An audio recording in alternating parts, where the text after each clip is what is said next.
LA 침례교회 주일 오전 예배에 함께 참석하신 모든 분들을 주님의 이름으로 환영합니다. 오늘 요한계시록 22장, 드디어 우리 마지막 장에 왔습니다. 마지막 우리 요한계시록 함께 성경 공부할 때에 특별히 22장 1절부터 7절까지 있는 말씀을 통해서 이 아침에 함께 교훈을 나누도록 하겠습니다. 요한계시록 22장 1절부터 7절까지의 말씀을 제가 받들어 읽겠습니다. 하나님께서 우리 특별히 사람에게, 그리고 저는 개인적으로 믿는 그리스도인들에게 하나님의 말씀을 묵상할 때 그것을 우리 심상이라고 하죠. 마음속에 그려볼 수 있는 놀라운 능력 그리고 특권을 주셨다고 저는 믿습니다. 그래서 성도님들, 제가 이 말씀 읽을 때 우리 지난 시간에 21장 말씀을 통해서 그 외형을 살펴보았어요. 근데 오늘은 이제 그 성 안의 모습이 어떤지를 함께 살펴보게 될 텐데, 심상을 최대한 활용하셔서 제가 말씀 읽을 때 한 마음으로 말씀에 동참해 주시면 감사하겠습니다. 제가 말씀을 읽겠습니다. 또 그가 하나님과 어린 양의 왕좌로부터 흘러나오는 수정같이 맑은 생명수의 정결한 강을 내게 보여주니라. 그 도시의 거리 한가운데와 강의 양쪽에는 생명나무가 있어서 그것이 12종류의 열매를 맺고 달마다 자기 열매를 냈으며 그 나무의 잎사귀들은 그 민족들을 치유하기 위하여 있더라. 다시는 저주가 없으며 오직 하나님과 어린 양의 왕좌가 그곳 안에 있으리니 그분의 종들이 그분을 섬기며 그분의 얼굴을 볼 것이요 그분의 이름이 그들의 이마 안에 있으리라.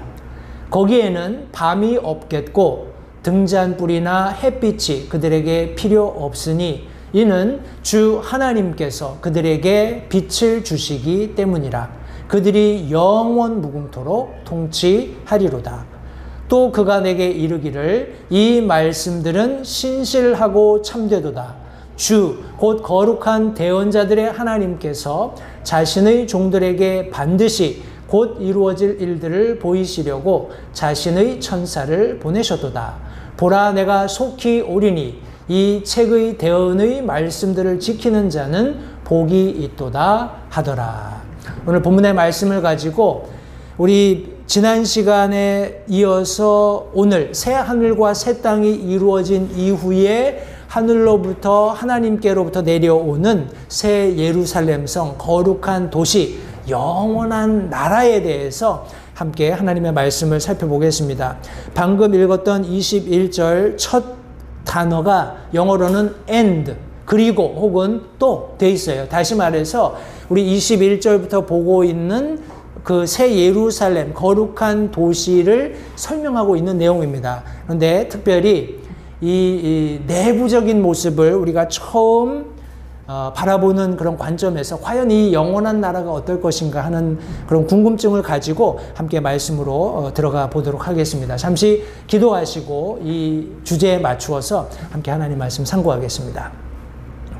살아계신 아버지 하나님, 감사합니다. 우리에게 주신 값없이 베풀어 주신 영원한 생명, 예수 그리스도의 보혈로 말미암는 구원, 우리에게 허락해 주신 것을 다시 한번 감사드립니다. 그 예수 그리스도의 보혈 안에 우리의 죄를 용서하시는 구원이 있을 뿐만 아니라 하나님께서 우리에게 허락하시는 영원한 생명, 영원한 나라가 우리에게 주어졌다는 사실, 다시 한번 하나님 감사드립니다. 우리가 요한계시록 말씀을 읽으면서 함께 공부하면서 7년 환난 기간 동안에 일어나게 될 끔찍한 하나님의 진노를 쏟아부으시는 모습을 우리가 면면히 살펴보았습니다. 그리고 성경이 말씀하고 있는 대로 그 이후에 천년 왕국과 크고 흰 왕좌 심판, 그리고 그 모든 것 이후에 하나님께서 우리를 위해서 예비하신 새 예루살렘, 거룩한 도시, 하늘에 예비되어 있는 영원한 나라를 우리가 함께 믿음의 눈으로 바라볼 수 있도록 도와주신 은혜를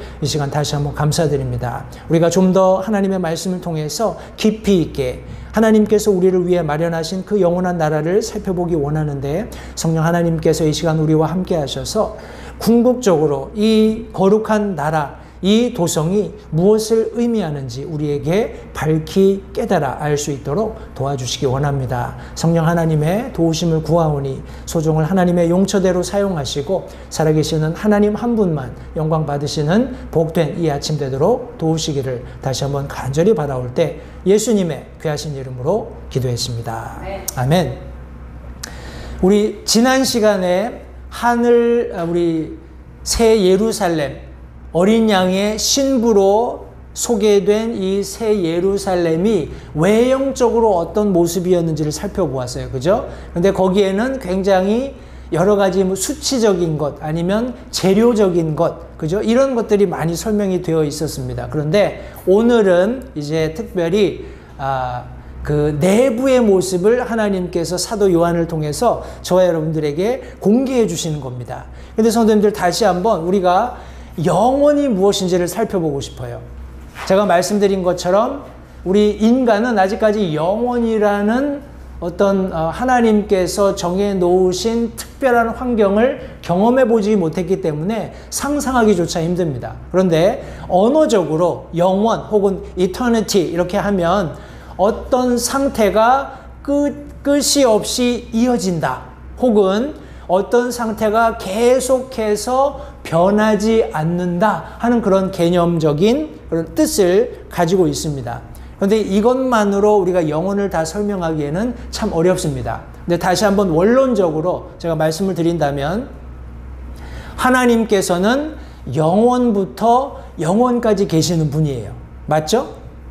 하나님의 그런 속성입니다. 하나님은 영원하신 분으로부터 영원하신 분이기 때문에 영원부터 영원까지 계신 분이에요. 그런데 인간은 제한적으로 존재합니다. 그죠? 우리가 믿기로는 성경이 말씀하고 있는 창세기로부터 크고인 왕좌 심판이 끝나는 그런 어떤 시점, 7,000년의 역사를 딱 종결짓는 그 시점을 제한하고 있어요. 그죠? 그것을 우리가 인간적인 관점에서 우리가 제한될 수밖에 없는, 영혼과는 반대되는 거죠. 그죠? 제한되는 그런 속성을 가지고 있습니다. 그런데 성도님들 보십시오. 영원부터 계신 하나님께서 영원부터 영원까지 계시는데 어떤 제한적인 상황을 만드셨다고 해서 하나님이 거기에 제한을 받으실까요?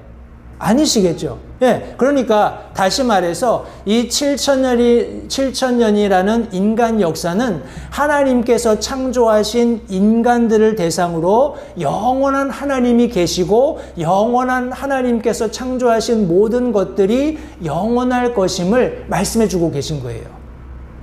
물질적인 것을 얘기하는 게 아닙니다. 물질적인 것은 다 소멸돼요. 그런데 하나님께로부터 말미암은 것들, 하나님께서 친히 창조하시고 하나님께서 친히 어떤 의미를 부여하신 것들은 모두 영원한 것들이라는 거예요.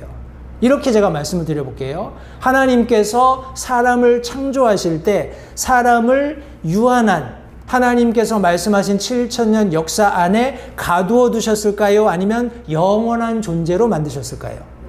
네, 영원한 존재로 만드셨어요. 때문에 이 영원한 존재로 만들어진 인간의 속성은 변하지 않습니다. 그리고 하나님께서는 우리가 지금 이 땅에 살고 있지만 영원한 존재로 살 수 있는 길도 마련해 놓으셨어요. 그게 뭡니까? 바로 예수 그리스도를 개인의 구주로 영접함으로써 영원부터 영원까지 계셨지만 인간에게 드러나지 않았던 하나님 자신을 하나님으로 제시하셨던 그분을 믿고 그분 안에 들어가면 우리도 하나님께서 처음 우리를 창조하셨던 목적과 같이 영원부터 영원까지 존재하는 하나님 안에 거하게 된다는 거예요. 그러니까 저와 여러분들은 지금 이 시대에 언젠가 죽을 몸을 가지고 살고 있지만 예수님을 믿는 믿음 안에서 영원을 누릴 수 있는 특권을 소유한다는 거예요. 그것이 요한계시록을 마지막 우리 21장, 22장 쭉 공부하면서 우리가 깨닫게 되는 가장 큰 놀라운 성경의 진리입니다. 하나님의 말씀은 영원부터 영원까지 존재하시고 동일하시고 그 효력이 변함이 없으세요. 하나님의 속성입니다. 그런데 특별히 오늘 이 영원한 나라에 특별히 내부에 존재하는 어떤 것들을 사도 요한이 보았는데 과연 그것이 제가 방금 설명드렸던 이런 오늘날을 사는 그리스도인들이 영원을 경험할 수 있다는 것과 과연 어떤 관계가 있는가 몇 가지 것들을 함께 나누도록 하겠습니다. 먼저 생수의 강을 사도 요한이 보았다라고 말하고 있어요. 1절 말씀해 보시면 또 그가 하나님과 어린 양의 왕좌로부터 흘러나오는 수정 같은 맑은 생수의 정결한 강을 내게 보여주었다라고 이렇게 성경에 말씀하고 있습니다. 우리 요한계시록에 여러 가지 이 생수의 강에 대한 말씀들이 나와요. 제가 몇 군데 말씀을 함께 살펴보도록 하겠습니다. 먼저 21장 6절에 보시면 또 내게 이르시되 다 이루어졌도다. 나는 알파와 오메가요 시작과 끝이라. 내가 목마른 자에게 생명수의 샘에서 값없이 주리라 말씀하셨어요. 이것은 이미 하나님께서 그 생명수를 소유하고 계시기 때문에 하고 계신 말씀이에요. 그죠?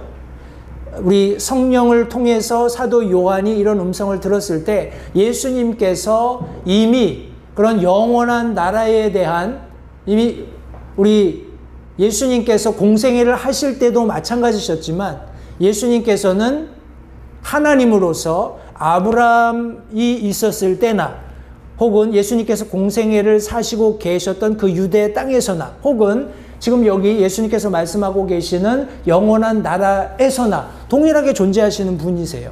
따라서 우리가 요한계시록 21장 6절을 읽고 있지만 이것은 오늘날 교회 시대에도 예수님께서 동일하게 우리에게 이런 말씀을 하실 수 있다는 거예요. 예수님께서는 다 이루었다.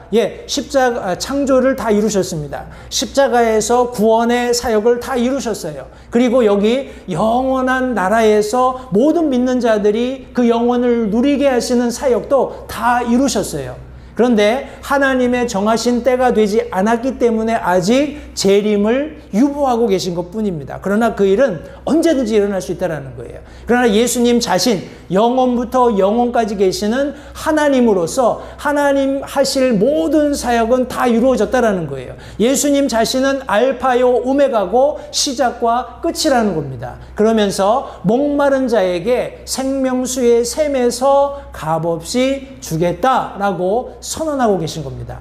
22장 1절 말씀에서도 또 그가 하나님과 어린 양의 왕좌로부터 흘러나오는 수정 같은 맑은 생명수의 정결한 강을 내게 보여주었다. 우리가 오늘 읽었고요. 또 우리 22장 17절 말씀에서도 성령과 신부가 말씀하시기를 오라 하시는도다.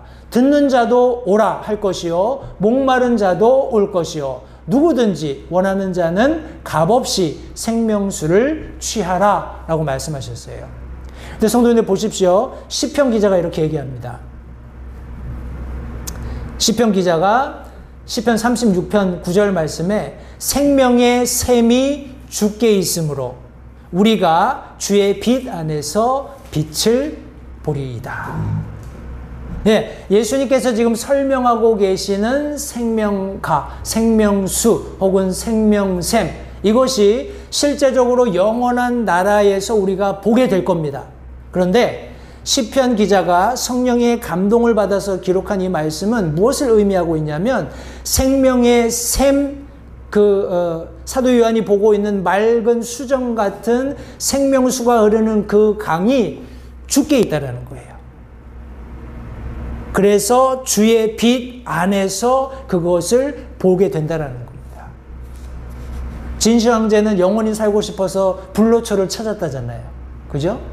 성도님들, 이 세상을 사는 유한한 제한적인 존재로서 사는 모든 사람은 어떻게든지 자기 생명 연장을 하고자 하는 꿈이 있어요. 소망이 있습니다. 의학적인 발달을 통해서든지 어떤 다른 도움을 어떤 종류의 도움을 통해서든지 생명을 연장하고자 하는 욕심이 있습니다. 그래서 그들이 어둠 속을 헤매고 있어요. 그죠? 그런데 성경 말씀은 분명히 주의 빛 안에서 빛을 발견했을 때 비로소 생명의 샘이 되시는 주님을 찾을 수 있다라고 말씀하고 있어요. 그래서 예수님께서 이렇게 말씀하신 겁니다. 마지막 날 곧 명절의 그 큰 날에 예수님께서 서서 외쳐 이르시되 누구든지 목마르거든 내게로 와서 마시라. 나를 믿는 자는 성경 기록이 말한 것 같이 그의 배에서 생수의 강들이 흘러나오리라 하시니라. 그러나 이것은 그분께서 자기를 믿는 자들이 받을 성령을 가리켜 말씀하신 것이더라. 예수님께서 아직 영광을 받지 아니하셨으므로 아직 성령님께서 주어지지 아니하였더라. 괄호 안의 말씀은 실제적으로 우리 교회 시대를 살고 있는 우리 성도들에게는 직접적으로 관련이 없어요. 왜냐하면 이미 성령께서 오순절 사건을 통해서 강림하셨고 이제 믿는 모든 그리스도인들에게 즉시로 내주하시면서 인을 치시고 구원받았다는 사실을 우리 안에서 가르치시는 사역을 성령께서 하십니다. 말씀을 읽을 때 말씀을 깨닫도록 도와주셔요. 우리가 하나님의 뜻을 실행하고자 하면 그것을 실행하도록 마음에 의지를 주시고 이루도록 능력을 주시는 분이 바로 성령 하나님이세요. 그런데 보십시오. 여기 예수님께서 누구든지 목마르거든 내게로 와서 마셔라. 나를 믿는 자는 성경 기록이 말한 것 같이 영원하신 하나님의 말씀이 선포되었고 그것은 영원부터 영원까지 존재하는 거예요. 우리가 교회 시대를 살면서 그 말씀을 발견했을 뿐입니다. 변치 않는 영원한 하나님의 말씀에 근거해서 우리가 그 생수를 마시게 되면 우리 안에서 생수의 강들이 흘러넘친다는 거예요. 성도님들, 우리가 나중에 이 영원한 나라에 들어가서 그 생수를 마실 때 성도님들 그것이 굉장히 큰 의미가 있겠다라고 생각하지 마세요. 이미 우리는 그 생수를 소유하고 있는 사람들입니다. 우리는 그런 생수를 맛보았고 그것이 우리 안에서 흘러넘쳐야 한다는 거예요. 그것이 성도님들 우리가 이 제한적인 세상을 살고 있지만 영원을 경험할 수 있는 방법이라는 것을 성도님들 절대 잊지 마시기 바랍니다. 목마른 자는 누가 되었든 내게로 와서 마셔라. 나를 믿는 자는 마신다라는 것은 그분을 믿는다라는 거예요. 믿는 자는 성경 기록이 말한 것 같이 그의 배에서 그의 속 깊은 곳에서 그의 마음의 중심에서 생수의 강들이 흘러나리라. 성도님들 이 생명수가 흐르는 영원한 나라에 실제적으로 존재합니다. 그러나 우리 안에 이미 존재하고 있다는 것을 성도님들 기억하시기 바랍니다. 두 번째 사도 요한이 본 것은 생명나무였어요. 2절 말씀해 보시면 그 도시의 거리 한가운데와 강의 양쪽에는 생명나무가 있어서 그것이 12종류의 열매를 맺고 달마다 자기 열매를 냈으며 그 나무의 잎사귀들은 그 민족들을 치유하기 위하여 있더라 하고 성경이 말씀하고 있습니다. 여기 말씀을 찬찬히 보시면 여기 적어도 세 가지 것들을 설명해 주고 있어요. 그게 뭐냐 하면 위치가 어디인지, 그리고 수량이 몇 개나 됐는지, 그리고 그 역할 혹은 기능이 무엇인지를 설명하고 있습니다. 위치부터 볼게요. 우리 아까 읽었던 말씀해 보시면 그 도시의 거리 한가운데와 강의 양쪽에 그랬습니다. 그러니까 at least 3개겠죠. 그죠? 우리 지난 시간에 살펴보았던 이 새 예루살렘 머릿속으로 한번 그려보세요. 12,000 스타디온, 가로 세로 높이가 12,000 스타디온이라고 했습니다. 이제 오늘날 도량형으로 얘기한다면 한 2,000km, 2,200km 정도 되는 그런 굉장한 거리입니다. 제가 지난 시간에 미국 지도와도 비교해서 설명을 드렸었는데 그 도시에 동쪽에 문이 3개, 그죠? 서쪽에 3개, 남쪽에 3개, 북쪽에 3개의 문이 있었어요. 문이 있다는 것은 거기 들어가면 길이 있다는 거잖아요. 그죠? 문을 통해서 들어가면 그 길이 도시의 정중앙을 향하게 되어 있을 겁니다. 그런데 그 길의 한가운데, 그리고 길의 그 강의 양쪽에 이 생명나무가 있다라는 거예요. 그것이 적어도 우리가 이해할 수 있는 위치입니다. 수량은 정확하게 설명이 되어 있지 않아요. 그죠? 나무가 몇 그루 있었다. 이렇게 설명이 안 돼 있고, 그냥 중앙에 하나 있고, 강 양편에 있고. 어떤 사람은 이제 상상해서 그려놓기를 아주 그냥 나무들을 강 옆에다가 쫙 심어 놓은 것처럼 이렇게 그려놨더라고요. 뭐 어떤 게 맞는지는 모르겠지만, 중요한 것은 수량이 많든지 아니면 나무가 굉장히 크든지, 그죠? 어떤 모양을 하고 있든지 적어도 새 위치에 풍성한 그런 결실을 내는 그런 생명나무가 있을 것이다 라고 우리가 미루어 짐작해 볼 수 있습니다. 근데 이 역할에 대해서 우리 성경 말씀이 치유한다 하고 설명하고 있어요. 근데 과연 이것이 무슨 의미인지 좀 말씀을 몇 가지 찾아서 설명을 좀 제가 드려보도록 하겠습니다. 시편 147편 3절 말씀에 보시면 마음이 상한 자들을 고치시고 그들의 상처를 싸매시는도다 말씀하고 있죠. 여기 고치신다 하는 의미, 우리 영어로는 heal 혹은 healing 이런 단어를 사용하고 있어요. 이사야서 57장 18절부터 19절 말씀에서도 내가 그의 길들을 보았은즉 그를 고쳐주리라. 또 그를 인도하여 그와 및 그의 슬퍼하는 자들에게 위로를 회복시켜 주리라. 내가 입술의 열매를 창조하노라. 평강이 있을지어다. 멀리 있는 자와 가까이 있는 자에게 평강이 있을지어다. 주가 말하노라. 내가 그를 고쳐 주리라. 이 말씀들을 성도님들 한번 잘 마음속으로 한번 새겨보시기 바라요. 또 우리 예레미야서 17장 14절 말씀에서도 오 주여 주는 나의 찬양이시오니 나를 고치소서 그리하시면 내가 고쳐지리이다. 나를 구원하소서 그리하면 내가 구원을 받으리이다. 우리 신약은 뭐라고 말씀하고 있을까요? 누가복음 4장 18절 말씀에 예수님께서 주의 영께서 내게 임하셨으니 이는 그분께서 내게 기름을 부으사 가난한 자들에게 복음을 선포하게 하셨기 때문이라. 그분께서 나를 보내신 것은 마음이 상한 자들을 고치시며 포로된 자들에게 구출을 눈먼 자들에게 다시 보게 함을 선포하고 상처 입은 자들을 자유롭게 하며 성경이 말씀합니다. 베드로전서 2장 24절 말씀은 친히 나무에 달려 자신의 몸으로 우리의 죄들을 지셨으니 이것은 죄들에 대하여 죽은 우리가 살아서 의에 이르게 하려 함이라. 그분께서 채찍에 맞음으로 너희가 고침을 받았나니. 자, 보십시오. 여기 사용된, 특별히 우리 요한계시록에 사용된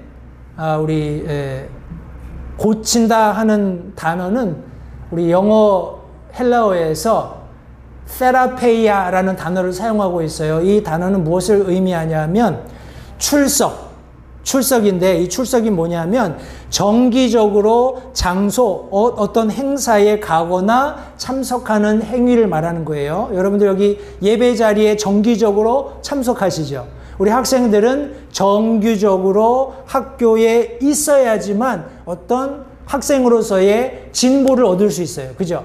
성도님들이 교회에 오셔서 매주 꾸준히 예배를 잘 참석하시면 믿음의 진보가 있습니다. 다시 말해서 이 출석은 그 개인에게 어떤 유익을 가져다 주기 위한 거라는 거예요. 그 사람의 어떤 개선을 위한 그런 장소나 행사가 마련되어 있을 때 출석하는 것을 얘기합니다. 그런데 이것이 비유적으로 그리고 집합적으로 여기 조금 번역이 이상합니다만 가사 도우미를 의미하기도 해요. 다른 의미에서 이 세라페이아라는 단어가 성경 원어가 치유와 함께 가정적인 그런 모습을 설명하고 있다는 거예요. 이 말인즉슨 앞서서 제가 우리 이 생명나무가 치유하는 능력이 있다고 했잖아요. 치유라는 단어를 포함하고 있는 몇 가지 성경 단어들을 우리가 살펴보았을 때 이것이 모두 하나님 안에서 발견된다는 거예요. 하나님께 그것을 구하고 있다는 거예요. 하나님께서 허락하신 것임을 성경이 말씀하고 있습니다. 여기 이 세라페이아라는 단어에서 우리가 알고 있는 영어 단어 세라피가 나왔어요. 우리 세라피라는 것은 질병을 완화하거나 치유하기 위한 치료 이렇게 되어 있는데 이 세라피라는 단어가 이제 원래 단어는 보살핀다라는 의미가 있어요. 물론 의학적으로 치료한다는 의미도 있지만 보살핀다 하는 그런 의미를 가지고 있습니다. 그래서 이 모든 내용들을 지금 사도 요한이 영원한 나라, 그 도성 안에서 보았던 생명나무가 그 이파리로 말미암아 사람들이 치유받는다라고 했을 때 그것은 교제, 그리고 보살핌, 그리고 가정 같은 그런 느낌을 여기 지금 성경이 묘사하고 있다는 것을 성도님들 기억하시기 바랍니다. 아이들이 상처받거나 다치거나 아프면 어디로 오나요? 코찔찔이 애들이 나는 병원 가야 되겠어, 나는 내과적인 치료가 필요해 이러고 가나요? 아니죠. 제일 먼저 뛰어가는 데가 뭐예요? 어디예요? 엄마 하면서 울면서 뭐 까졌어요, 아파요 막 이렇게 하잖아요. 그죠? 그러면 거기에서 치유가 이루어지는 거예요. 거기에서 치유가 공급되는 겁니다. 케어가 공급되는 거예요. 펠로십이 이루어지는 거예요. 성도님, 우리가 영원한 나라에 들어가서 뭐 아프거나 상처받거나 저는 이런 일은 없을 거라고 생각을 합니다. 그런데 이 생명수와 생명나무가 의미하는 바는 바로 예수 그리스도 자신과 교제하는, 그분의 보살핌을 받는, 그분과 하나가 된 가족으로서의 교제가 있는 것을 여기 지금 극적으로 묘사해 주고 있는 것이라고 저는 개인적으로 생각을 합니다. 그리고 이 나무가 특별히 12과실을 맺는다 그랬어요. 그죠? 12과실을 맺는데 매달 맺는다고 했어요. 그러니까 아마도 우리가 영원을 산다고 해서 자 이제 시계도 없고 계절의 변화도 없고 우리가 알 방법이 없는 그냥 공허한 그런 어떤 백지 상태에 딱 존재하는 것이 아니라 하나님께서 이미 우리가 거할 장소를 마련해 주셨어요. 그죠? 장소에 우리와 함께 교제하시기 원하는 가장 근본적인 모든 요소들을 풍성하게 충만하게 이미 다 마련해 놓으셨다는 거예요. 따라서 우리가 어떤 시간적인 개념 때문이 아니라 그런 거 있잖아요. 우리 뭐라고 얘기하죠? 어떤 사람들은 매 철마다 그죠? 제철 음식 먹는 거 이런 거 굉장히 즐겨하는 사람들이 있어요. 봄이면 이거 먹으러 어디로 가고, 여름이면 이거 먹으러 어디로 가고, 가을이면 겨울이면 그런 제철 음식들이 있는 것처럼 사람들이 만족할 수 있는, 또 사람들이 어떤 뭐라고 할까요? 하나님의 그런 다양성을 찬양할 수 있도록 하나님께서 사람들의 즐거움, 그런 먹는 즐거움도 뺏어가지 않으시고 우리 영원한 나라에서 그것을 만끽할 수 있도록 하시는 그런 놀라운 은혜를 여기 지금 배설해 놓으신 것으로 저는 개인적으로 이해를 합니다. 그리고 뭐 그것을 우리가 뭐 1년으로 환산을 하게 될지 아니면 그냥 매달 그것을 즐기는 것으로 그칠지 모르겠어요. 거기 천국에 가서 지금 만 년이 지났구나, 10만 년이 지났구나 이렇게 세지 않을 거예요. 그죠? 그 안에서 하나님과 교제하면서 그분의 보살핌을 받으면서 그분과 한 가족의 구성원이 된 것으로 감사하며 만족하며 그분을 찬양하며 우리가 영원을 보내게 될 것을 다시 한번 성도님들 말씀을 통해서 확신하시고 또 그런 감격스러운 삶을 오늘 사실 수 있으면 좋겠습니다.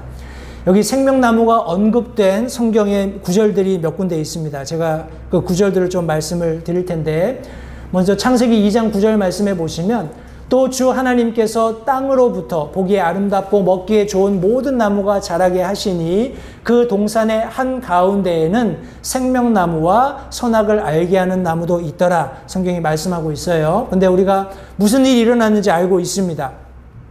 창세기 3장 22절부터 24절 말씀해 보시면 주 하나님께서 이르시되 보라 남자가 우리 중 하나같이 되어 선악을 알게 되었도다. 이제 그가 자기 손을 들어 생명나무에서 나는 것도 따서 먹고 영원히 살까 염려하노라 하시고 그런 까닭에 선악을 알게 하는 죄에 노출된 상태에서 생명나무에서 나는 열매를 먹고 영원히 살 그런 어떤 염려, 하나님께서 그것을 가지고 계셨기 때문에 하나님께서 에덴의 동산에서 그를 내보내시고 그의 출처가 된 땅을 갈게 하셨다 하면서 24절에 이와 같이 그분께서 그 남자를 쫓아내시고 에덴의 동산 동쪽의 그룹들과 사방으로 도는 불타는 칼을 두어 생명나무의 길을 지키게 하셨다. 성경이 말씀하고 있습니다. 성경에서 말씀하고 있는, 그리고 또 그 존재를 분명히 밝혀둔 이 생명나무는 성도님들, 물리적인 세상에서 인간이 접근하는 것은 불가능합니다. 그죠? 이미 하나님께서 시큐리티 시스템을 가동하셨다라는 거예요. 그래서 인간의 입장에서 에덴 동산에 실제로 존재했고 성경이 말씀하고 있는 이 생명나무에 접근하는 것은 불가능합니다. 그렇지만 예수 그리스도 안에서 그분의 지혜와 그분의 영 안에서 우리는 결국 하나님께서 우리가 따먹고 영생을 누리도록 하기 위해서 만들어 놓으신 그 생명나무에 도달할 수 있게 되는 거예요. 그것을 성도님들, 잠언에서는 이렇게 말씀합니다. 지혜는 그것을 붙잡는 자들에게 생명나무니 그것을 간직하는 자는 다 행복하도다. 지혜는 그것을 붙잡는 자들에게 생명나무니 그것을 간직하는 자는 다 행복하도다. 무슨 말입니까? 성도님, 우리가 잠언 말씀을 찬찬히 잘 읽다 보면 이 지혜가 곧 하나님의 영, 하나님의 성령으로부터 말미암는다는 것을 알 수 있어요. 우리가 구원받을 때 성령께서 계시기 때문에 성도님들, 우리가 하나님의 은혜 안에 들어갈 수 있는 놀라운 감동을 받는 거예요. 그런데 이 성령의 지혜가 그것을 붙잡는 자들에게 생명나무가 된다는 거예요. 성령 하나님께서 하나님의 말씀이 내가 죄인이라고 말씀하셨을 때 내가 죄인 된 것을 보게 되는 겁니다. 깨닫게 되는 거예요. 예수님께서 그 죄값을 해결하기 위해서 이 땅에 오시고 내 죄를 대신해서 갈보리 언덕에서 피 흘려 돌아가셨다는 것을 성경이 말씀하실 때 그것을 깨닫게 도와주시고 그 예수 그리스도의 보혈의 공로를 감사하며 받아들일 수 있는 은혜를 성령께서 베풀어 주시는 거예요. 그것이 성경이 말씀하고 있는 지혜입니다. 지혜는 그것을 붙잡는 자들에게 생명나무가 된다는 거예요. 성령의 감동하심, 성령의 역사하심을 거절하지 않고 받아들여서 구원받는 그 사람들에게는 생명나무가 주어진다는 겁니다. 그것을 간직하는 자는 다 행복하다는 거예요. 우리 계시록 2장 7절 말씀에 귀 있는 자는 성령께서 교회들에게 말씀하시는 것을 들을지어다. 이기는 자에게는 내가 하나님의 낙원 한가운데 있는 생명나무에서 나는 것을 주어 먹게 하리라. 12달 매번 다른 과실, 뭐가 도대체 열릴까요? 기대가 됩니다. 그날 가서 얼마든지 우리가 풍성하게 그것을 따먹을 수 있을 텐데 성도님들 기억하세요. 우리가 이 땅에서도 이 생명나무에서 나는 열매들을 미리 맛볼 수 있어요. 그게 뭡니까? 성령의 열매예요. 성령의 열매. 성령께서 내 안에 계시면서 내 삶 가운데 풍성하게 맺게 하시는 그 성령의 열매들을 성도님들 우리는 힘써 일궈내고 그것을 맛보아야 합니다. 그럴 때 그 맛이 우리가 천국에서 여기 성경이 말씀하시는 것처럼 낙원에서 그 한가운데 있는 나무들에서 나는 열매들을 맛볼 때 이거 내가 세상에 있을 때 하나님께서 성령 안에서 내가 맺게 하셔서 맺었던 그 사랑, 희락, 화평, 오래 참음, 자비, 양선, 충성, 온유, 절제 이런 것들 내가 다 맛보았었는데 이 맛이 정말 새롭구나, 이 맛이 정말 내게 달구나 하고 성도님들 감탄하면서 주님과의 교제 안에서 만족하고 그분의 돌보심에 감격하고 그분의 가족이 된 것, 그분의 신부로서 이 아름다운 장소에 주님과 함께 영원히 보내게 된 것을 찬양하게 될 것이라는 말씀을 성도님들 여기 지금 성경이 해주고 있는 겁니다. 요한계시록 22장 14절 그분의 명령들을 행하는 자들은 복이 있나니 이것은 그들이 생명나무에 이르는 권리를 소유하게 하며 그 문들을 지나 그 도시로 들어가게 하려 함이라. 마지막입니다. 잠언 13장 12절부터 13절 말씀해 보시면 소망이 늦추어지면 마음을 병들게 하거니와 소원이 이르면 그것은 생명나무니라. 누구든지 말씀을 멸시하는 자는 멸망하려니와 명령을 두려워하는 자는 보상을 받으리라. 성도님들, 소원이 뭡니까? 소원이 뭐예요? 아이고 좀 내가 진 빚 좀 다 갚았으면 좋겠다. 아이고 내가 지금 병들고 아픈데 이것 좀 빨리 나았으면 좋겠다. 성도님들, 그게 이루어진다고 우리가 생명나무에 이르는 게 아니에요. 그죠? 저는 개인적으로 저를 포함해서 우리 LA16교회 모든 성도님들이 내가 주님을 배웁는 것, 나를 구원하신 구속자 예수 그리스도를 얼굴과 얼굴로 마주 대하는 그날이 우리 모든 그리스도인들의 소원이 되기를 바랍니다. 그 소원이 이루어지면 비로소 그것이 우리에게 생명나무가 된다는 거예요. 그 생명나무를 계속 우리 따먹을 수 있어요.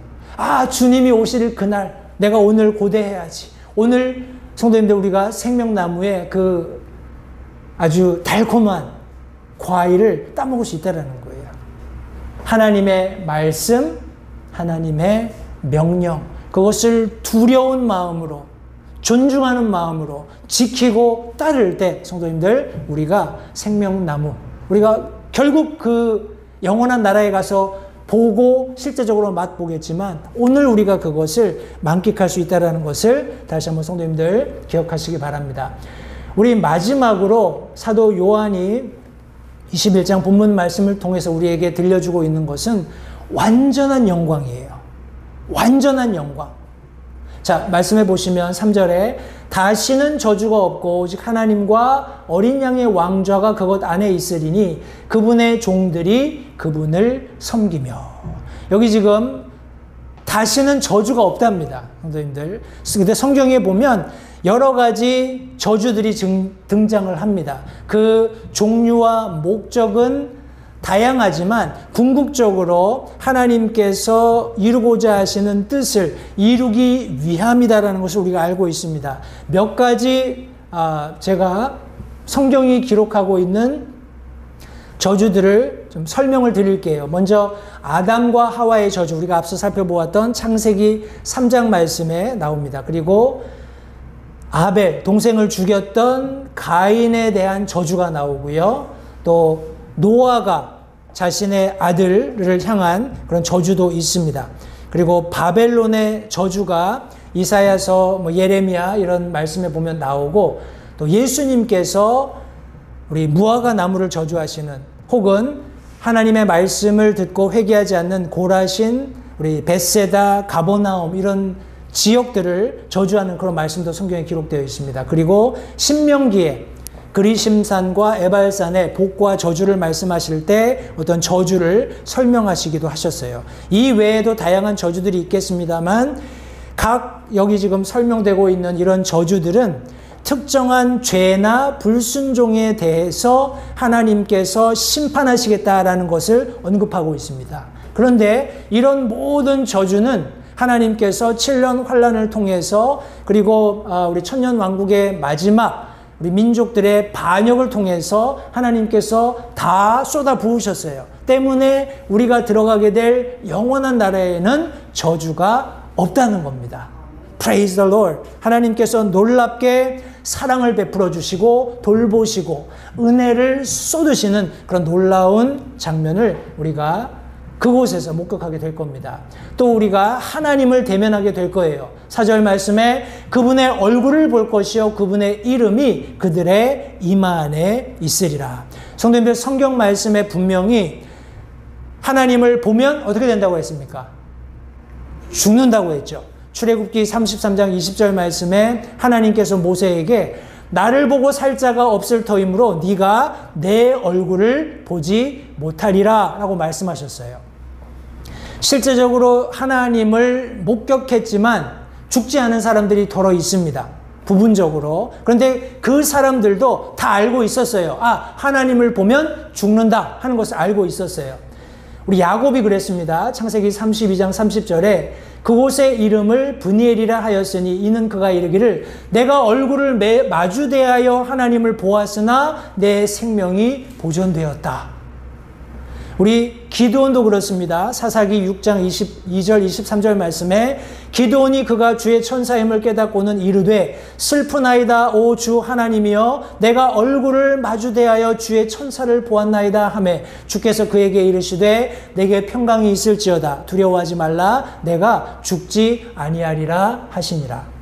이사야도 그랬습니다. 이사야 6장 5절 말씀에 그때 내가 이르기를 내가 화가 있도다 내가 망하게 되었도다 나는 입술이 부정한 사람이요 또 입술이 부정한 백성의 한가운데 거하거니와 내 눈이 왕 곧 만군의 주를 보았도다. 그런데 이사야가 죽지 않았죠. 사도 요한도 마찬가지입니다. 계시록 1장 16절부터 17절에 그분의 오른손에 7 별이 있으며 그분의 입에서는 양날 달린 날카로운 검이 나오고 그분의 용모는 해가 세차게 빛나는 것 같더라. 내가 그분을 볼 때에 죽은 자같이 그분의 발 앞에 쓰러지니 그분께서 오른손을 내 위에 얹으시며 내게 이르시되 두려워하지 말라 나는 처음이요 마지막이니. 성도님들, 하나님을 보면 죽는 것이 성경이 말씀하고 있는 원리예요. 근데 우리가 방금 읽었던 요한계시록 22장 4절 말씀은 그분의 얼굴을 볼 것이요. 그날이 고대되지 않으세요? 그분의 얼굴을 볼 것이요. 그분의 이름이 각 사람의 이마에 있겠다. 성경이 말씀하고 있습니다. 그리고 그곳에는 영원한 빛 그리고 영원한 통치가 있습니다. 거기에는 밤이 없겠고 등잔불이나 햇빛이 그에게 필요가 없으니 이는 주 하나님께서 그들에게 빛을 주시기 때문이라. 그들이 영원토록 통치하리라. 성도님들, 이게 다소 부정적인 측면에서 부정적인 어떤 원인을 제공하는 요인이 없겠다라는 것을 묘사하고 있는 거예요. 무슨 말이냐 하면 이런 겁니다. 예를 들어서 도둑이 없기 때문에 경찰이 없을 것이다. 혹은 질병이 없기 때문에 병원이 없을 것이다. 죽음이 없기 때문에 이별이나 슬픔이 없을 것이다. 이런 말이에요. 부정적인 것들이 없기 때문에 긍정적인 것만 있다라는 거예요. 자, 우리는 밤이 되기 때문에 몸을 휴식하기 위해서 잠을 자야 됩니다. 그죠?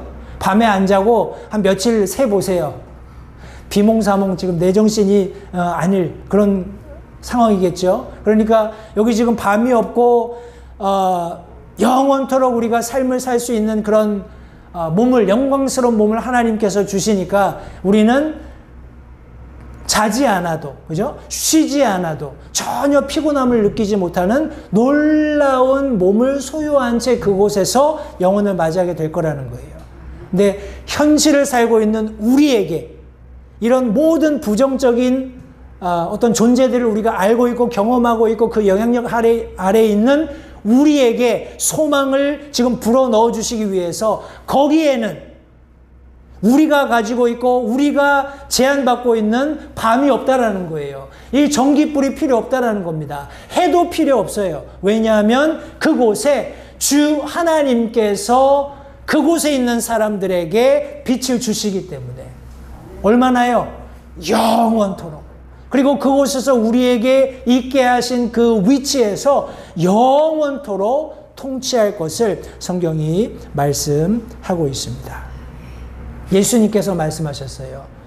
다시 그들에게 말씀하여 이르시되 나는 세상의 빛이니 나를 따르는 자는 어둠 속에 다니지 아니하고 생명의 빛을 얻으리라. 사랑하는 성도님들, 저와 여러분들은 생명의 빛을 이미 얻었어요. 저와 여러분들은 어둠에 속한 사람들이 아닙니다. 어둠의 영향력을 받을 필요가 없어요. 우리는 항상 빛 가운데 거하고 항상 대나처럼 밝은 삶을 살아야 합니다. 성도님들, 자다가도 깰 때라고 성경이 말씀하고 있어요. 혹시 우리가 그리스도인으로서 잠자고 있다면 깨야 합니다. 왜요? 주님께서 다시 오시겠다고 약속하신 그날이 어제보다 하루 더 가까워졌기 때문에 거룩한 그리스도인으로서 정결한 삶을 살면서 빛 가운데 우리의 빛이 되시는 예수 그리스도와 함께 동행하는 삶을 우리가 오늘 살 수 있다는 것을 기억하시기 바랍니다. 마태복음 5장 14절에 예수님께서 더 나가서 너희는 세상의 빛이니 산 위에 세운 도시가 숨겨지지 못하리라 말씀하셨어요. 성도님들, 예수님께서 빛이 되시지요? 그것을 성경은 말씀하고 있고 우리는 그것을 아멘으로 받습니다. 그런데 잊지 마셔야 할 것은 저와 여러분들에게 그 빛의 역할을 위임하셨어요. 델리게이션 하셨어요. 우리도 예수님처럼 빛을 발해야 합니다. 우리 안에 빛이 있기 때문이 아니라 예수님께서 우리에게 빛을 비춰주심으로써 우리가 그것을 reflect, 그죠? 반사, 애들이 좋아하는 그 빛을 세상 가운데 널리 뿜어내야 됩니다. 그런 그리스도인의 삶을 살 때 성도님들, 우리는 이미 영원한 나라에서 경험하게 될 그 영원한 빛이 되시는 주님과 동행하는 삶을 살게 될 뿐만 아니라 우리가 세상에 비침을 알고 그 빛을 부지런히 발산하는 사람들은 그분과 함께 이미 이 땅 가운데에서 통치하는 거예요. 꼭 영원 그날까지 기다릴 필요 없습니다. 지금 그렇게 주님과 함께 세상을 복음으로 이기고 승리하는 우리 그리스도인들이 되어야겠습니다. 약속하신 복들을 설명하고 있어요. 또 그가 내게 이르기를 이 말씀들은 신실하고 참되도다. 주 곧 거룩한 대언자들의 하나님께서 자신의 종들에게 반드시 곧 이루어질 것들을 보이시려고 자신의 천사를 보내셨도다. 보라, 내가 속히 오리니 이 책의 대언의 말씀들을 지키는 자는 복이 있도다. 성경이 말씀하고 있습니다. 여기 분명히 이 말씀들이 신실하고 참되다. faithful and true. 성경이 말씀하고 있어요. 이것은 이미 계시록 3장 14절에서 예수님을 설명한 그런 말씀 속에 들어 있습니다. 라오디게아 사람들의 교회 천사에게 쓰라. 아멘이요 신실하고 진실한 증인이요 하나님의 창조를 시작하신 이가 이것을 말하노라. 성도님들, 영원에 계신 그분께서 하시는 모든 말씀은 신실하고 참되세요. 교회 시대에 우리에게 말씀하시는 그 하나님도 신실하고 참되십니다. 창조하셨던 그때에 그 창조를 시작하셨던 분도 신실하시고 참되시다라는 거예요. 영원부터 영원까지 참되고 신실하신 분의 약속이 저와 여러분들에게 있다라는 것을 기억하십시오. 특별히 어떤 사람들에게요? 말씀을 지키는 자들에게. 누가복음 11장 28절에 그분께서 이르시되 그러하다. 그러나 하나님의 말씀을 듣고 그것을 지키는 자들이 복이 있느니라 말씀하셨어요. 요한일서 3장 24절 말씀에서도 그분의 명령들을 지키는 자는 그분 안에 거하고 그분은 그 안에 거하시나니 그분께서 우리에게 주신 성령으로 말미암아 그분께서 우리 안에 거하시는 줄 이로써 우리가 아느니라. 요한계시록 1장 3절 말씀입니다. 이 대언의 말씀을 우리 지금 교회 시대를 사는 성도들에게 가르쳐 주시는 겁니다. 이 대언의 말씀을 읽는 자, 그리고 듣고 그 안에 기록된 것들을 지키는 자들이 복이 있다. 이는 때가 가깝기 때문이다. 성도님들, 저와 여러분들은 하나님의 말씀을 부지런히 읽어야 돼요. 그리고 예배 때마다 참석하셔서 부지런히 하나님의 말씀을 도대체 이 말씀이 내게 오늘은 무엇을 말씀해 주실까? 사모하는 마음을 가지고 그 말씀을 들으셔야 돼요. 그리고 내가 읽고 들은 말씀을 어떻게든지 내 삶에서 실천할 수 있게, 지킬 수 있게 힘쓰셔야 합니다. 왜냐하면 그때가 가깝기 때문에. 요한계시록 22장 9절 그때 그가 내게 이르기를 나는 내 동료 종이요 대언자들인 내 형제들과 그 책의 말씀을 지키는 자들 중에 속한 자니 너는 주의하여 그리하지 말고 하나님께 경배하라. 성도님들, 이 말씀을 사도 요한에게 제시해 주었던 천사도 이 책의 말씀을 지키는 자였다는 거예요. 그렇지 않은 존재가 하나 있었죠. 마귀 사탄. 이미 그는 불타는 불호수에 던져진 이후입니다. 그 영원한 나라가 우리에게 주어질 때는. 그러나 오늘날 성도님들 기억하십시오. 말씀을 지키는 자들에게 예비된 복이 있다라는 거예요. 그것을 잘 설명하는 것이 우리 마태복음 5장 산상수훈에 있습니다. 이 말씀 읽고 말씀 마치겠습니다. 영원한 복을 누릴 수 있는 자들이 누구인지, 과연 나는 그런 사람인지 한번 보십시오. 성도님들, 그때 영원한 나라에 들어가서 내가 누리지 이렇게 생각하지 마세요. 지금 그렇게 할 수 있다는 거예요. 그것을 예수님 안에서 이미 약속해 놓으셨다는 겁니다. 마태복음 5장 1절부터 12절 말씀에 그분께서 무리들을 보시고 산에 올라가 앉으시니 그분의 제자들이 그분께 나오매 그분께서 입을 열어 그들에게 가르쳐 이르시되, 예수님께서 저와 여러분들에게 그 영원한 나라에서 누릴 수 있는 복들을 가르쳐주고 계신 거예요. 영이 가난한 자들은 복이 있나니 하늘의 왕국이 그들의 것이기 때문이요. 애통한 자들은 복이 있나니 그들이 위로를 받을 것이기 때문이요. 온유한 자들은 복이 있나니 그들이 땅을 상속받을 것이기 때문이요. 의에 줄이고 목마른 자들은 복이 있나니 그들이 배부를 것이기 때문이요. 성도님들, 이게 아주 어메이징하게 우리가 방금 읽어보았던 요한계시록 22장 1절부터 있는 말씀, 생명수, 생명나무, 영원한 새 예루살렘, 거룩한 도성, 다 연결이 되죠. 7절 말씀입니다. 긍휼을 베푸는 자들은 복이 있나니 그들이 긍휼을 얻을 것이기 때문이요.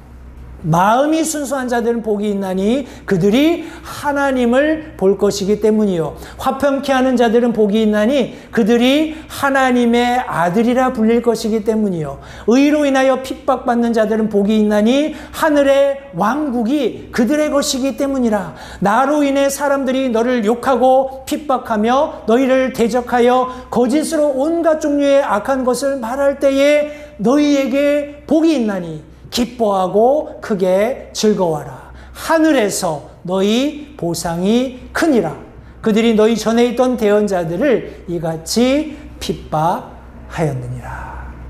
성도님들, 예수님께서 이미 산상수훈에서 가르쳐 주신 복을 얻는 사람들, 우리 요한계시록 사도 요한이 보았던 실제하고 잘 묘사되어 있는 그런 새 예루살렘, 거룩한 성, 영원한 나라. 예, 우리가 말씀을 통해서 그 모습이 어떤지, 그 재료가 무엇이고, 크기가 어떻고, 그것 아는 것 굉장히 중요하지요. 그러나 이 모든 말씀들이 더 선명하게 우리에게 지금 보여주고 있는 것은 예수 그리스도 안에서 우리가 이미 이 영원한 나라를 맛볼 수 있다는 거예요. 전부는 아니겠지만 적어도 그 생명수, 생명나무, 또 그 나무 과실이 내는 그런 어떤 치유의 놀라운 역사들, 성도님들, 우리가 이 땅 가운데 있지만 그것을 다 경험할 수 있다는 거예요. 우리가 예수 그리스도 안에 있으면, 예수님과 함께 동행하면서 성도님들 바라기는 이 영원한 나라를 우리 앞서 경험하는 LH 침례교회 성도님들이 모두 되시기를 바랍니다. 기도하겠습니다.